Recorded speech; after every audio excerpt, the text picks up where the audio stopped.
SEC 1, 2, or 3. Mark Rogers TV, the voice of college football, breaking down the college football playoff scenarios conference by conference. We land in the best conference in America. I've done the metrics. I've looked at the results and the performance on the field. It is still the SEC.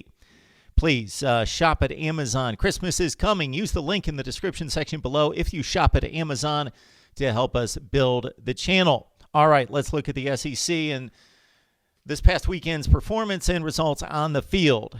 Good weekend or bad weekend for the SEC? Well, on the good side, LSU won as expected by 21 points over Ole Miss.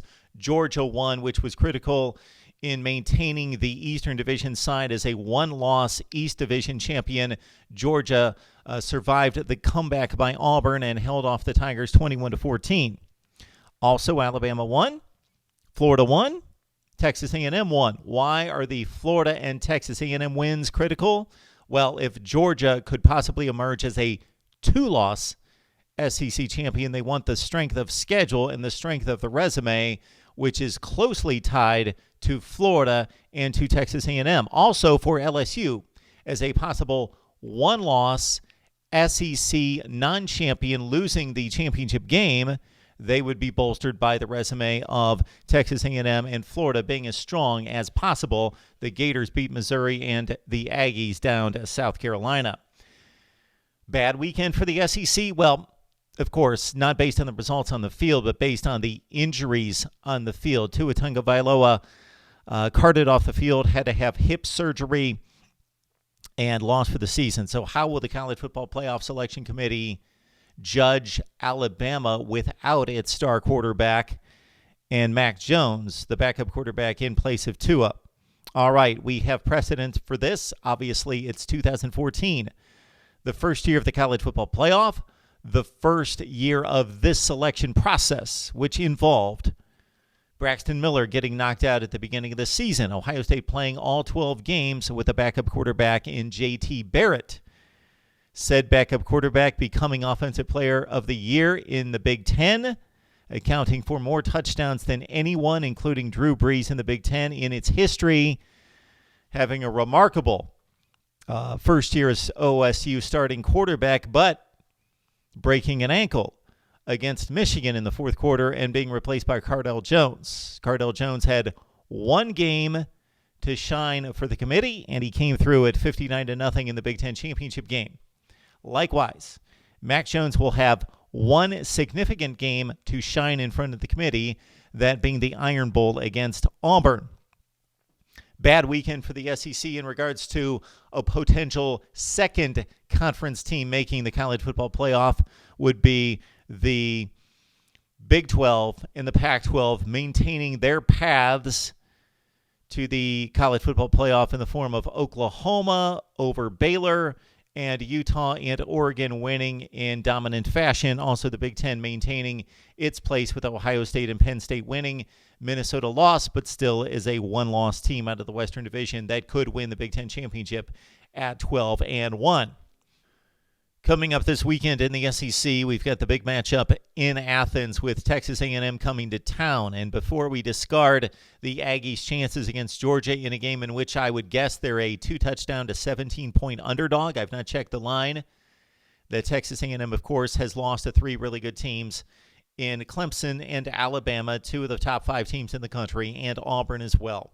Texas A&M is playing better football as of late, ironically defeating and thrashing South Carolina 30-6, the team that went to Georgia and beat the Bulldogs. Of course, Georgia playing better football right now, but it wasn't so long ago that South Carolina was able to go to Athens and win that game.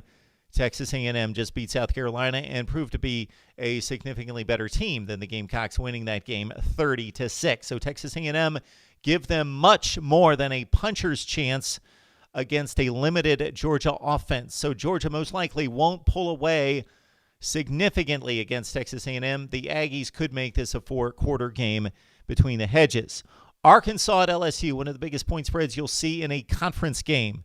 Arkansas is this bad, maybe LSU is this good, or just this explosive on the offensive side of the ball. Arkansas, a 46-point underdog at Death Valley. And in the annual scrimmage before the Iron Bowl, Alabama takes on Western Carolina. as this week's and this year's sacrificial lamb. All right, that's what's coming up this weekend. All right, for the SEC, best case scenario. And for the SEC, unlike the other conferences, the best case scenario involves getting 2 teams into the playoff. We've seen it before, and it could possibly happen again. For the Big Ten, it's a stretch. We'll get to that scenario in a future video. Let's first go to the safest scenario, because for the SEC, it's very clear. LSU wins out. They sweep. They're in. They're number 1. They're undefeated. They've got the best resume. They're in.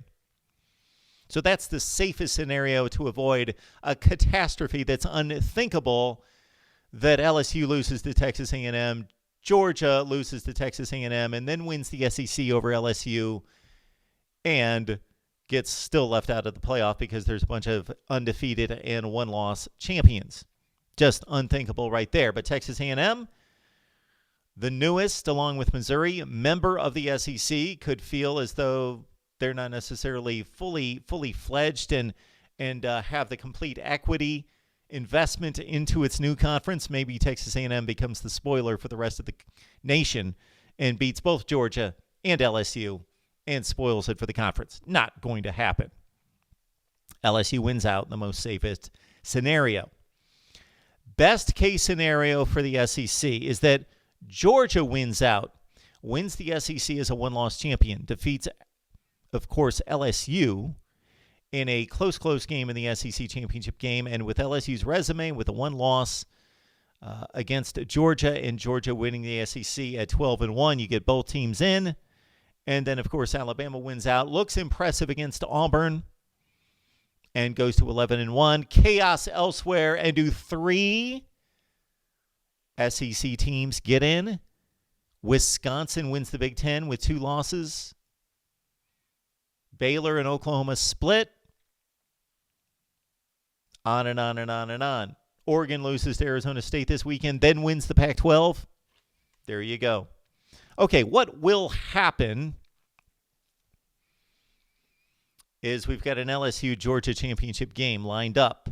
All right, before we get to that, let's look at the worst case scenarios, and I pretty much outlined it. Texas A&M wakes up, meets some of the expectations that many expected in the preseason. They win at Georgia. They win at LSU. Then Georgia goes on and wins the SEC at 11-2. And we get chalk elsewhere in the country, and we've got a ton of one-loss champions. I'm looking at LSU and Georgia, and I cannot make a call on this game. Georgia is going to have more incentive. They will need to win to make the college football playoff. LSU will, of course, want to win the game, but knowing in the back of its mind, we are going to the college football playoff. There you go. LSU and Georgia meeting in the SEC championship game, and based on recent efforts by the LSU defense, I'm feeling more confident in the chance that Georgia could win the SEC championship and fulfill my preseason prediction of Georgia being the conference champion and college football playoff representative from the SEC, along with Alabama as a preseason pick. But right now, LSU, Georgia to meet in the SEC championship game, of course. Bring in your scenarios.